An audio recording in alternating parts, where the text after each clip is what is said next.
ETF index mutual funds నేర్చుకుని stock మార్కెట్లో రాణించాలనుకుంటున్నారా? వెంటనే ఈ నెంబర్కి కాల్ చేయండి.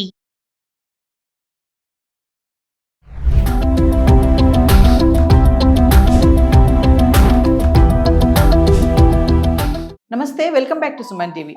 ప్రజెంట్ మనతో పాటు ఉన్నారు TEDx speaker, legendary award winner in real estate, realtor oxygen founder and CEO doctor Nandi Rameshwar Rao గారు. నమస్తే సార్. నమస్తే అమ్మ. సార్, భారత ప్రభుత్వం ఇంటి అద్దె నిబంధనల్లో కొన్ని మార్పులు తీసుకొచ్చింది. మనం గతంలో కూడా కొన్ని వీడియోలు చేసుకున్నాం.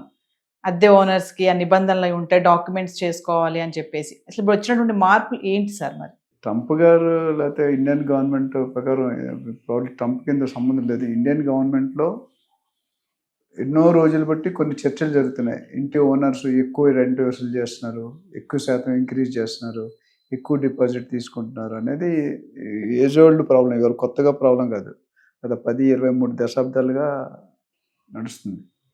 అయితే కొత్తగా చట్టం ఏమంటుందంటే రెండు పక్కల ఆలోచించారు, tenants and land lord.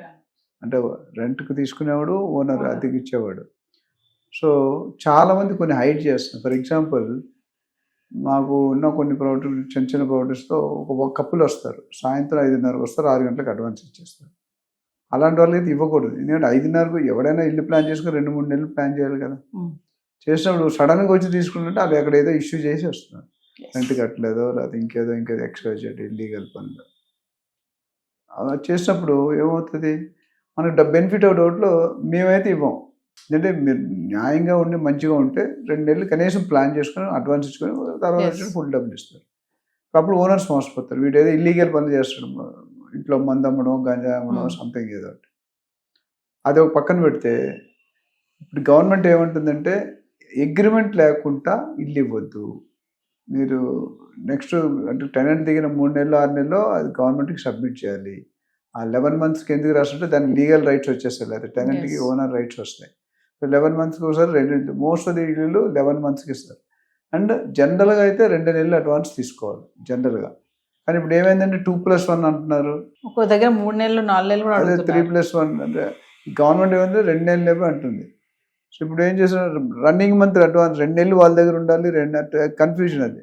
1 month running rent వాళ్ళు మళ్ళీ ఏదైనా మీరు ఒకటేసో 1 నెల నుంచి మీరు కట్టకపోతే వెళ్ళిపోతే. సో అదొక డౌట్ ఉంది. సో దానికి ఏమన్నారంటే మీరు డెఫినెట్గా 2 నెలలు మాత్రం తీసుకోవాలి, ఎక్కువ తీసుకోకూడదు, అది కూడా డిక్లేర్ చేయాలి అగ్రిమెంట్లో అంటున్నారు. సో అదొక పాయింట్. అట్లానే ఓనర్స్ ఇప్పుడు జనరల్గా ఎవ్రీ ఇయర్లీ ఇంక్రీజ్ ఉంటుంది. ఇయర్లీ ఇంక్రీజ్ ఉన్నప్పుడు నెల ముందు చెప్తాం. అలాగే నోటీస్ పీరియడ్ అని ఏదో ఉంటుంది, 2 నెలలు 3 నెలలు. ఆ నోటీస్ పీరియడ్ ముందు 2 నెలలు, జనరల్గా 3 నెలలు పెట్టాలంటున్నారు. మనం ఖాళీ చేయమన్నా వాళ్ళు ఖాళీ చేయాలి, వాళ్ళు కూడా సడన్గా ఖాళీ చేసి వీకెండ్ కలుగుతారండి. మనం సడన్గా ఖాళీ చేయడం, మనం రెంట్ వాళ్ళకి ఇవ్వాలి. అది రెండో కండిషన్ పెట్టారు. మూడోది ఏమంటే ఇప్పుడు కమర్షియల్గా ఉంటుంది, వాళ్ళు ఎక్కడ క్లారిటీ ఇవ్వలేదు. కమర్షియల్కి 6 మంత్స్ తీసుకుంటున్నారు. అదే బెంగళూరు అయితే రెసిడెన్షియల్గా 1 year తీసుకుంటాడు. మీరు బెంగళూరు ఇల్లు జరగకుండా ఢిల్లీ, ముంబై కంటే 1 year అడ్వాన్స్. 1 year advance. ఇప్పుడు అంటే నువ్వు 50,000 తీసుకుంటే 6 లక్షలు అడిగి ఇవ్వాలి. ఇంకా కొంతమంది 12+1 అంటారు, which is very abnormal. So అందుకని ఏంటంటే ప్రాపర్టీ వాల్యూ మీద కూడా బేస్ చేసి మీకు రెంట్లు పెట్టమంటున్నారు. అంటే 50 లక్షలు అయితే ఒక రెంటు, ₹1,00,00,000 అయితే ఒక రెంటు. ఆ రెంట్ అంటే వాల్యూ బట్టి దాని ప్రొపోర్షనేట్గా ఉండాలి. పెంచడం కూడా 5% సీలింగ్ పెట్టారు. 5% అది బిలో, అబోవ్ ఉండకూడదు ఎవ్రీ ఇయర్కి. సపోజ్ 2 years అంటే 10% పెట్టుకోవాలి, 3 years అంటే 15%. పరిమితులు ఉంటాయా సార్? ఇంత పెంచాలి ఇంత పెంచాలి ఉంటుంది. అది గవర్నమెంట్ ఇప్పుడు అదే క్లారిఫై చేస్తుంది కదా. 4 to 5% ఈజ్ ఐడియల్. 5% దాటితే కొద్దిగా అబ్నార్మల్. బట్ ఏదైనా రీజన్ ఫర్నిష్ ఇచ్చారనుకోండి, మేము ఇప్పుడు బేర్ షెల్ అనేది ఏమి ఇవ్వడు, మంచాలు, సోఫాలు, టేబుల్ మీరు తెచ్చుకోవాలి. ఫుల్లీ ఫర్నిష్డ్ మేబీ ఇంకో ఇన్వెస్ట్మెంట్ పెట్టాడు, దానికి 1% ఇచ్చాడు. అది చెప్పలేదు ఎక్కడ, బట్ నేను అంటున్నాను. సో ఫర్నిష్డ్ దానికి ఫుల్లీ ఫర్నిష్డ్ అనేది చాలా తేడా. అన్ఫర్నిష్డ్ అనేది ఏ గోడలు ఇస్తారు, సెమీ ఫర్నిష్డ్ అనేది ఇంకో 0.5%. ఫర్నిష్డ్ అనేది ఫుల్లీ ఫర్నిష్డ్ మీరు ఏం తేవాలి, మీ బట్టలు తెచ్చుకుంటే చాలా వెళ్ళారు కాబట్టి మిగతా లూజ్ ఫర్నిచర్, సోఫా, కిచెన్ అన్నీ ఆలే ఇస్తారు. సో ఆ విధంగా చూసుకుంటే 5% అంటే పెంచితే అది it's not correct, against the policy అంటారు. So we're talking about basic rent, we're talking about the advance, we're talking about the notice period. మళ్ళీ ట్యాక్సెస్ ఉన్నాయా లేదా అది చెప్పాలి. టీడీఎస్, కార్పొరేట్ అయితే టీడీఎస్, ఇండివిజువల్స్ అయితే కార్పొరేట్ అయితే ట్యాక్స్ డిడక్షన్ అట్ సోర్స్, అది డిడక్ట్ చేసి ఇస్తారు, అది క్లెయిమ్ చేసుకోవచ్చు.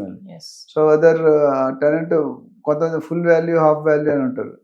హెవీ రెంట్ 10 లక్షలు 5 లక్షలు ఉండే అది కూడా అవాయిడ్ చేయాలి. ఎందుకంటే రేపు పొద్దుట ఈ గవర్నమెంట్ వాళ్ళు ఒక విధంగా పాజిటివ్గా ఆలోచిస్తే టెనెంట్ కూడా కట్టుబడి ఉంటాడు. లేకపోతే ఇష్టం వచ్చిన వేషాలు వేస్తారు, హజార్డ్స్ థింగ్స్ లేకపోతే కెమికల్స్ ఇవన్నీ కూడా పెడితే కొంతమంది గొడవల కింద వాడుకుంటారు. ఒక 3 రూమ్లు ఉంటే 2 రూమ్లు గొడవల కింద వాడుకుంటారు. అప్పుడు కమర్షియల్ ట్యాక్స్ కట్టాలి. అందుకని రోడ్ సైడ్ బిల్డింగ్లు ఓనర్స్ ఇండిపెండెంట్ హౌస్ ఉన్నా వాళ్ళు ట్యాక్స్ మనలు కట్టుకోమంటారు. ఒక చిన్న ఎగ్జాంపుల్, జూబ్లీస్ ఒక ఇండిపెండెంట్ హౌస్ 1200 గజాల్లో ఉండేవాళ్ళం. దాన్ని ప్రాపర్టీ ట్యాక్స్ మేము తీసుకునేటప్పుడు 4,000 రూపాయలు 4,500 లాస్ట్ 30 సంవత్సరాల నుండి అదేవిధంగా మేనేజ్ చేశారు ఆయన. మేము వచ్చిన తర్వాత అప్పుడు రెసిడెన్షియల్ ట్యాక్స్, కానీ ఇది మేము తీసుకున్న తర్వాత కమర్షియల్ బోర్డు పెట్టుకోమన్నాడు. ట్యాక్స్ మీరు వస్తే ఎంత వస్తే అంత మీరు కట్టుకొని నేను కట్టాను అన్నాడు. సరే మనం ఏమనుకున్నాం, 70,000 80,000 రెంట్కి 3,000 4,000 ఏమందిలో మహా అయితే డబుల్ అవుతాను అనుకున్నాం. అది 90,000 పెట్టాడు. 3,500 4,500 90,000 అయింది. అంటే ఎంత, not 10 times, not 30 times, 25 times, which is shocking news. ఇప్పుడు అది కమిట్ అయిపోయాం ఆల్రెడీ. ఎందుకంటే ఎప్పుడో పాత ఆయన ఒక కమిషనర్ ఆఫ్ పోలీస్ ఒక ఆయన ఓనర్ సమ్మో 30 years చెకింగ్ అవ్వకుండానే ఏదో చూసుకున్నారు. అది ఒక ఎవ్రీ 5 years 4 years రివైజ్ అవుతారు, కొలుసుకుంటారు మెజర్మెంట్. కొంతమంది ఇవాళ 2 ఫ్లోర్ ఉంటే రేపు నెక్స్ట్ ఇయర్ 3 ఫ్లోర్లు అయిపోతాయి, నెక్స్ట్ టైం వచ్చి 3 ఫ్లోర్లు వేస్తాడు.